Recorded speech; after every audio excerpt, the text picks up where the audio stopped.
processus, c'est la fondation de la vie. Le processus, c'est la préparation pour une vie de hauteur et de qualité. Une personne qui n'a pas connu le processus n'aura pas une vie de hauteur et de qualité. C'est pour cela que nous appelons certaines personnes de nouveaux riches. Ils n'ont pas de manière. Par hasard, ils ont eu l'argent. Ils ne savent pas respecter les gens parce qu'ils n'ont pas connu le processus de la richesse. Alors si vous n'avez pas la bonne préparation, il faut vous attendre à la réparation. La réparation devient inévitable pour toute personne qui n'a pas été préparée. Si tu n'as pas été préparé, je t'assure que la réparation, elle deviendra inévitable. Toutes les personnes qui réparent, qui recommencent, c'est parce qu'elles n'ont pas eu un bon commencement. Si vous n'avez pas un bon commencement, si vous n'avez pas été bien préparé, vous finirez par être réparé. Le manque de la préparation, rend la réalisation difficile. Maintenant, le texte que nous avons lu, le troisième texte, dans Genèse chapitre 1 verset 2, la Bible dit que la terre était informe et vide. Sachez-le, mes bien-aimés dans le Seigneur, Dieu ne commence jamais une destinée, une grande vie dans la perfection. La terre était informe et vide. Toute destinée commence toujours informe et vide. Personne ne commence grand. Et Dieu aime des destinées qui commencent informe et vide. Quelle que soit la grandeur d'un avenir, quelle que soit la grandeur d'une destinée, quelle que soit la grandeur de la planète Terre, mais cela était informe et vide. Et le Dieu que nous servons ne commence jamais une destinée,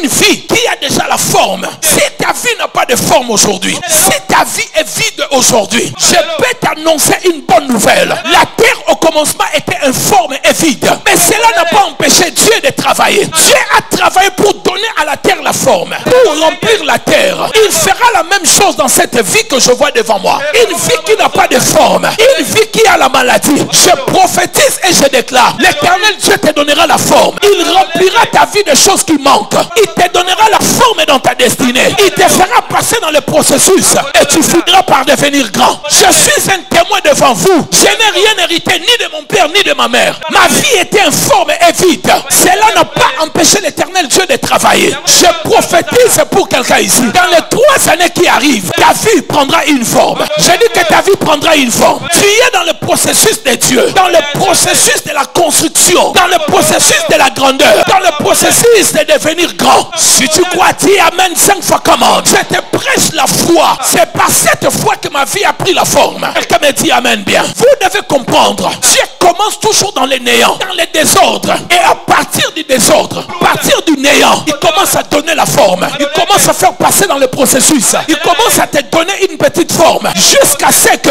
cette terre qui était informe et vide soit remplie, puisse avoir la forme. Quel sera ton héritage au nom de Jésus? Il est écrit dans 1 Corinthiens 1, 26. Parmi les gens que Dieu a appelés, est-ce qu'il y a eu des grands hommes? Est-ce qu'il y a eu des personnes élevées? N'est-ce pas que Dieu a pris les choses faibles de ce monde pour confondre les grands? N'est-ce pas que Dieu a pris les choses folles pour confondre ce qui existait d'importance? Le Dieu que nous servons est un Dieu qui travaille avec l'informe et ce qui est vide. L'église primitive a commencé où? Dans une chambre. Mais cela n'a pas empêché aujourd'hui que nous soyons plusieurs milliards de chrétiens. L'église a commencé dans une petite chambre, dans la chambre haute, avec un nombre de personnes. Mais aujourd'hui, l'église a bâti des temples partout dans le monde. Vous partez au Nigeria, le plus grand bâtiment construit, ce sont des églises. Un peu partout dans le monde, là où il y a des grands bâtiments, on compte aussi les églises. Alors que cette église a commencé informe et vide, au point où Pierre disait, je n'ai ni or ni argent. L'église a commencé comme cela. Et plus tard, la Bible a dit,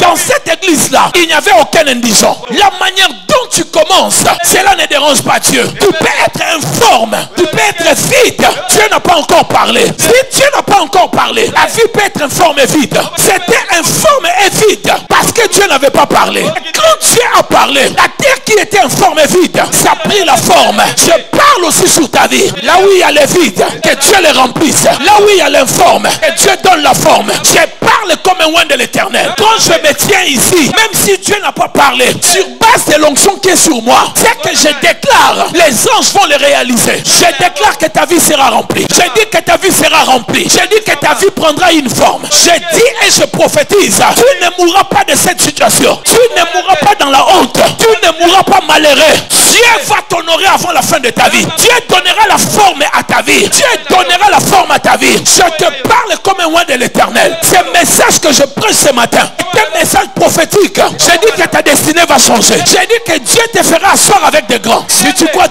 ton amen. Et cela ne tardera pas. Je sens que ça va arriver. Dans pas longtemps, tout sera fait par ta foi. Si tu crois, donne-moi amen 5 fois, comment?